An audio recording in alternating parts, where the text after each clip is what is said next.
Hey everybody, we're in the Oval Office here and been doing some work on State of the Union. I'm going to be giving the State of the Union next week, but as you may know, I've been going around the country starting to preview some of the things that I think are really going to be important for us to make sure that we are growing this economy and that it works for everybody. And one of the things that I'm going to make an early announcement about this week is the issue of getting faster broadband. I want to take a look at something that I've got here on my iPad. This is internet download speeds by city. Okay, I can zoom up if you want so you can see the names there. So you've got Seoul, South Korea, Hong Kong, Tokyo, Paris. These cities all have really fast access to the internet because they've made the investments in broadband. Now, here's what's interesting. Right next to it, you got Cedar Falls, Iowa. Now, Cedar Falls isn't a really big place. You only got 40,000 people in Cedar Falls. But the reason they can compete with these other world cities is because citizens got together and made the investment to bring competition in and make sure that internet speeds were just as fast there as anywhere else.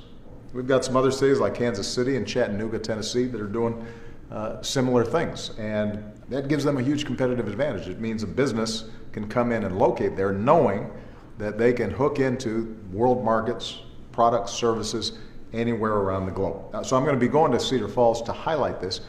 The reason is because unfortunately we've also got a bunch of U.S. cities that aren't on par, that aren't moving as fast when it comes to broadband. And you know what it feels like when you don't have a good internet connection, right? Everything's buffering, you're trying to download a video, you got that little circle thing, it goes around and around, it's really aggravating.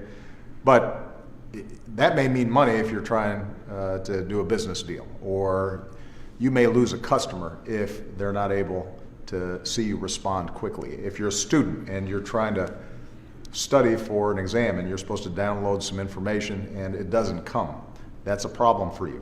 So there are real world consequences to this, and it makes us less economically competitive. Now, the good news is that there's some steps we can take through executive actions that allow us to make sure that every community can do what Cedar Falls is doing. Every community will be able to make the investments they need to speed up broadband, bring in more competition, give consumers more choice, and as a consequence, hopefully they're going to be in a better position to attract businesses, make sure students have the web at their fingertips, make sure that all the uses of the internet that are available are right there in their communities. So that's what I'm going to be talking about in Cedar Falls.